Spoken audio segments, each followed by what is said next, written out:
Assalamualaikum warahmatullahi wabarakatuh. Perkenalkan, kami dari kelompok 2 akan mempresentasikan tentang tanggung jawab sosial. Berikut tim kami: yang pertama Sri Ayu Rezeki Silaban, yang kedua Sukma Aprilila Ningrum, yang ketiga Ulil Albab, dan yang terakhir adalah Zafira Afkarina Salsabila. Berikut materi yang akan kami bahas. Yang pertama, pengertian tanggung jawab sosial. Yang kedua, manajemen hijau dan berkelanjutan. Yang ketiga, manajer dan perilaku etis. Yang keempat, mendorong perilaku etis. Dan yang kelima, masalah tanggung jawab sosial dan etika di dunia masa kini.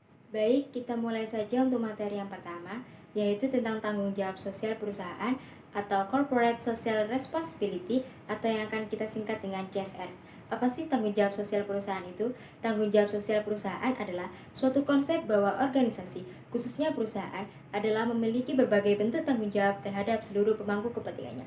Di sini kita beri contoh saja seperti konsumen, karyawan, pemegang saham, komunitas dan lingkungannya dalam aspek operasional perusahaan yang mencangkup aspek ekonomi, sosial, dan lingkungan. Oleh karena itu, CSR berhubungan erat dengan pembangunan berkelanjutan, di mana suatu organisasi, terutama perusahaan, dalam melaksanakan aktivitasnya tidak hanya melihat dari keuntungan, tetapi melihat dampak sosial dan lingkungan yang timbul dari keputusan itu, baik untuk jangka pendek maupun jangka panjang.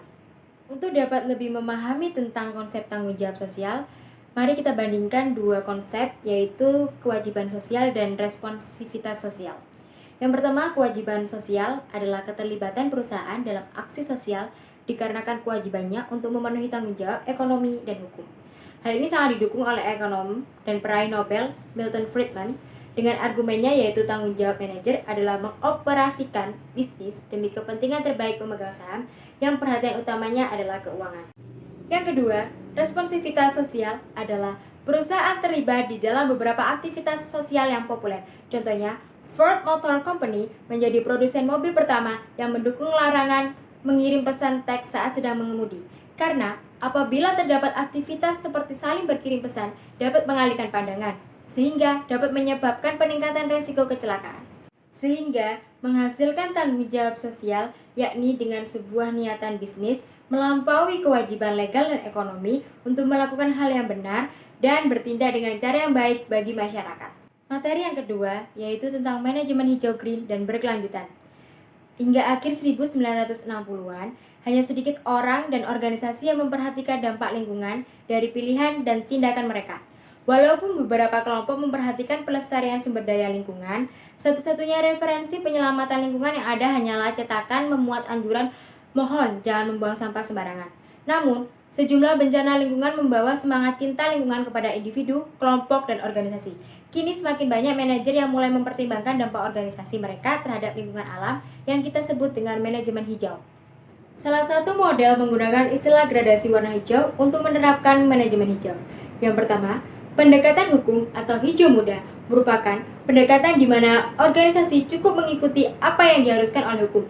Dalam pendekatan ini, yang menggambarkan kewajiban sosial, organisasi hanya menunjukkan sedikit sensitivitas terhadap lingkungan. Mereka mematuhi hukum, peraturan, dan regulasi tanpa berusaha melawannya secara legal, dan itulah jangkauan mereka terhadap gerakan hijau ini. Yang kedua, ketika sebuah organisasi sudah lebih baik sensitif terhadap masalah lingkungan, mereka dapat menganut pendekatan pasar dan merespon pilihan lingkungan dari para pelanggan. Apapun yang diminta para pelanggannya, dalam arti produk yang ramah lingkungan akan disediakan oleh organisasi atau perusahaan. Yang ketiga, pendekatan kepentingan atau stakeholder. Sebuah organisasi bekerja untuk memenuhi tuntutan dari berbagai pemangku kepentingan seperti karyawan, pemasok, atau komunitas. Yang keempat, pendekatan aktivis atau hijau tua merefleksikan tingkatan tertinggi dari sensitivitas terhadap lingkungan dan menggambarkan tanggung jawab sosial. Di sini saya akan menjelaskan mengenai manajer dan perilaku etis. Perilaku etis adalah prinsip, nilai, dan kepercayaan yang mendefinisikan keputusan dan tindakan yang benar dan yang salah. Banyak keputusan yang dibuat manajer menuntut mereka untuk mempertimbangkan baik proses maupun siapa yang akan terkena dampak oleh keputusan tersebut. Ada 5 faktor yang menentukan perilaku etis dan tidak etis. Faktor yang pertama, tingkat perkembangan moral. Faktor yang kedua, karakteristik individual.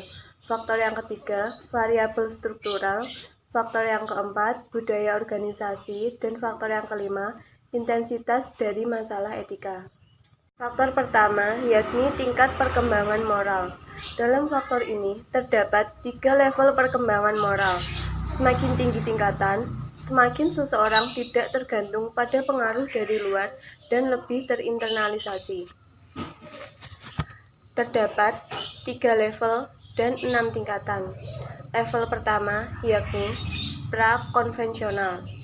Pilihan seseorang antara benar dan salah didasarkan pada konsekuensi personal dari sumber luar, seperti hukuman fisik, hadiah, atau pertukaran kebutuhan. Tingkat pertama yaitu mengikuti peraturan untuk menghindari hukuman fisik. Tingkat 2 yaitu mengikuti peraturan hanya bila sesuai dengan kepentingan pribadi. Level kedua yaitu konvensional. Keputusan etis bergantung pada penjagaan standar yang diharapkan dan memenuhi ekspektasi dari orang lain. Tingkat 3 yaitu hidup sesuai dengan ekspektasi orang-orang di sekitar Anda. Tingkat 4 yaitu menjaga tatanan konvensional dengan memenuhi kewajiban yang telah Anda setujui. Level ketiga yaitu prinsipal. Individu mendefinisikan nilai moral terpisah dari teoritas kelompok tempat mereka bergabung atau masyarakat umum. Tingkat 5 yaitu menghargai hak orang lain dan menjunjung nilai dan hak absolut tanpa mempedulikan opini mayoritas. Tingkat 6 yaitu mematuhi prinsip etika yang dipilih sendiri walaupun melanggar hukum. Faktor kedua yakni karakteristik individual. Terdapat 2 karakteristik individual, yakni nilai dan kepribadian, yang memainkan peran dalam menentukan apakah seseorang berperilaku secara etis atau tidak. Karakteristik pertama yakni nilai. Setiap orang dalam sebuah organisasi memiliki sejumlah nilai pribadi yang relatif tetap, yang mempresentasikan keyakinan dasar tentang apa yang benar dan apa yang salah. Karakteristik kedua yakni kepribadian. Terdapat 2 variabel kepribadian yang memengaruhi tindakan seseorang menurut keyakinannya tentang apa yang benar dan salah. Variabel pertama yaitu kekuatan ego. Kekuatan ego ini mengatur kekuatan keyakinan seseorang. Orang memiliki kekuatan ego yang lebih tinggi, lebih memungkinkan menolak rangsangan untuk bertindak secara tidak etis dan mengikuti keyakinan mereka. Maka, orang yang kekuatan egonya tinggi sering melakukan apa yang mereka anggap benar dan lebih konsisten dalam penilaian dan tindakan moral mereka. Untuk karakteristik yang kedua yaitu lokus kendali. Lokus kendali adalah tingkat di mana seseorang merasa yakin bahwa mereka dapat mengendalikan nasib mereka sendiri. Orang dengan lokus kendali internal percaya bahwa mereka mengendalikan nasib mereka sendiri. Sedangkan orang yang lokus kendali eksternal percaya bahwa apa yang terjadi pada mereka semata-mata akibat keberuntungan atau kesempatan. Faktor ketiga yaitu variabel struktural. Struktur yang menimbulkan ambiguitas dan ketidakpastian dengan aturan dan regulasi formal dan yang terus mengingatkan karyawan tentang hal-hal yang lebih etis, lebih mungkin mendorong perilaku etis.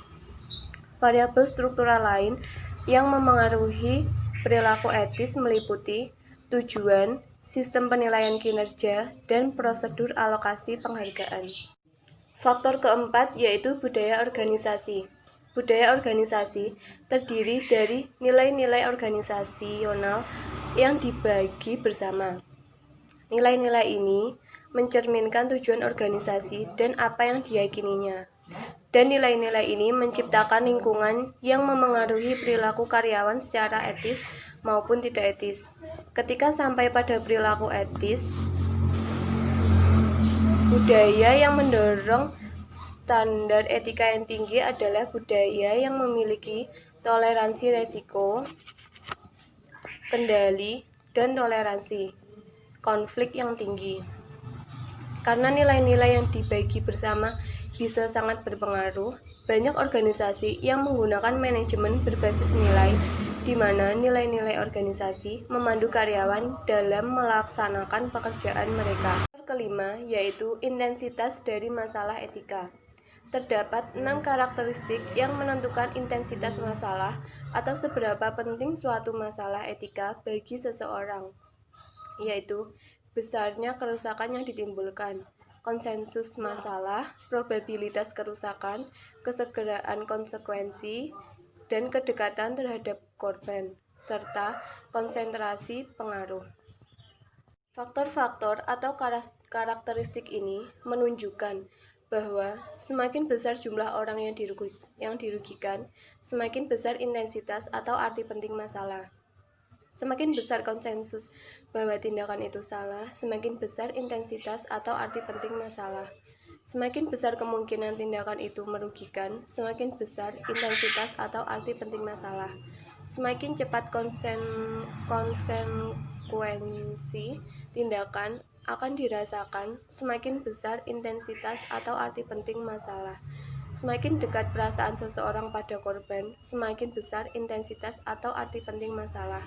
Semakin terkonsentrasi pengaruh tindakan pada korban, semakin besar intensitas atau arti masalah. Etika dalam konteks internasional. Penting bagi manajer perorangan yang bekerja di negara asing untuk mengenali pengaruh sosial, budaya, dan politik tentang perilaku apa yang dianggap benar dan dapat diterima.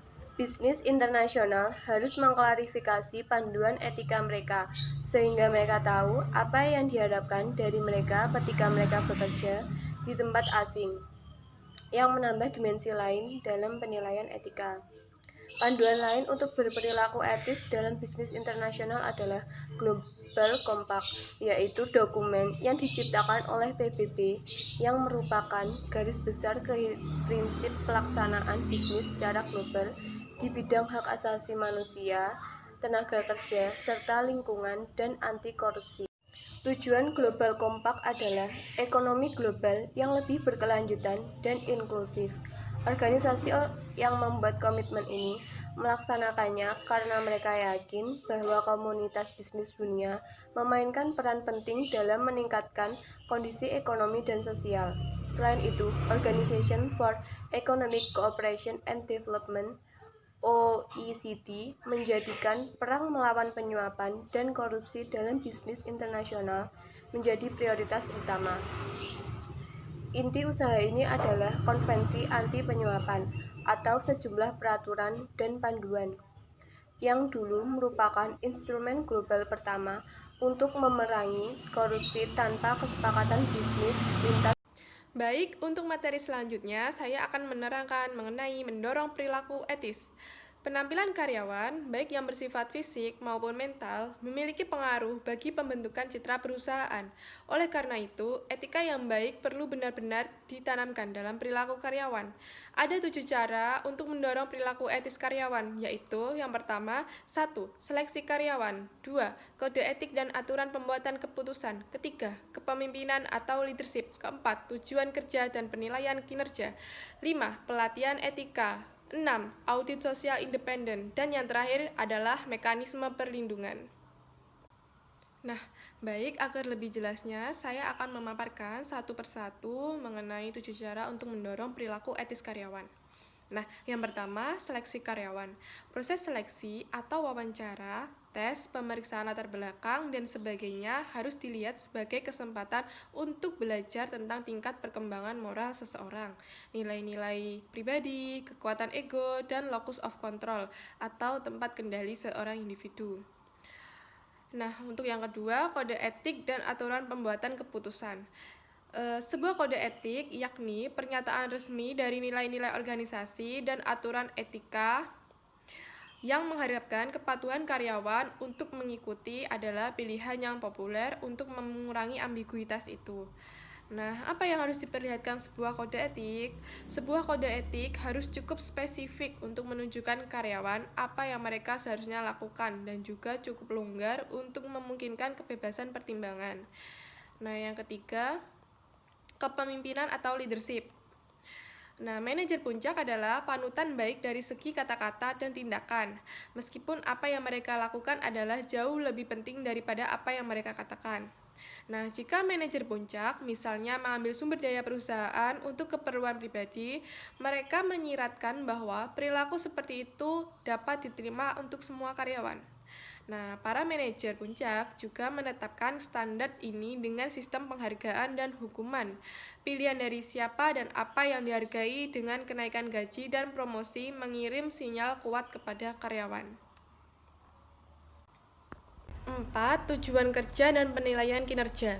Di bawah tekanan tujuan yang tidak realistis, karyawan yang dapat dinyatakan beretika mungkin merasa mereka tidak punya pilihan selain untuk melakukan apa yang diperlukan untuk memenuhi tujuan tersebut. Juga, pencapaian tujuan biasanya merupakan masalah kunci dalam penilaian kinerja. Jika penilaian kinerja hanya fokus pada tujuan ekonomi, pada akhirnya akan mulai menghalalkan segala cara. Untuk mendorong perilaku etis, hasil dan prosesnya harus dievaluasi. Sebagai contoh, seorang manajer yang melakukan tinjauan tahunan, karyawan mungkin mengevaluasi tahap demi tahap bagaimana keputusan mereka diukur terhadap kode etik perusahaan, serta bagaimana tujuan tersebut dicapai. Yang kelima, pelatihan etika.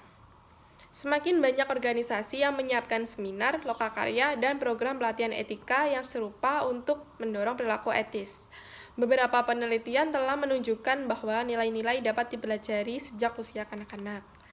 6. Audit sosial independen. Rasa takut tertangkap bisa menjadi pencegah yang penting untuk perilaku yang tidak etis.